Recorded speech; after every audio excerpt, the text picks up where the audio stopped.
যে কোনো কাজ সুন্দর করে করা, একদম যতটা সম্ভব নিখুঁত করতে চাওয়ার যে প্রবণতা, এটা খুবই ভালো একটা গুণ বলে আমি মনে করি।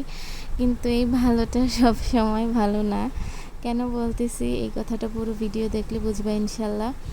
তো আসসালামু আলাইকুম, সবাই কেমন আছো? আমি আকিস ক্রিয়েশন থেকে আঁকি বলতেছি। তো এই ডিজাইনটা আমি প্রথম করছিলাম, এটা নাম আমি দিছি সাদা পরি। এই সাদা ফুলটা এত ভাল লাগতেছিল। এটা কি কালার, লেমন কালার নাকি কি জানি না আমি। তো এই কালারটার উপরে এই সাদা কালারটা এত ভালো লাগতেছিল।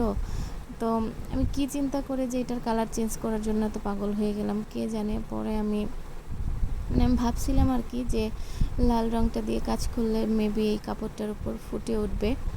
তো এটা আমার অনেক ভুল একটা চিন্তা ছিল।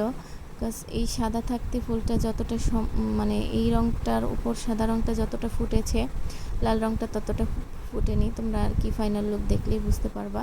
তো এই ভিডিওটা বেশি লেন্থি হয়ে যাবে, তাই আমি আর এই ভিডিওতে ফাইনাল লুকটা দেখালাম না।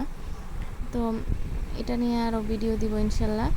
তো সাদা থাকতে ভালো লাগলো নাকি কালার চেঞ্জ করার পরে তোমাদের কাছে ভালো লাগছে, কোনটা আমাকে জানাইবা। তো আরেক কথা হচ্ছে, সব সময় ভুল থেকে শিক্ষা নিয়ে সামনে সেই ভুলটা যেন আর রিপিট না হয়, সেইভাবে কাজ করা উচিত।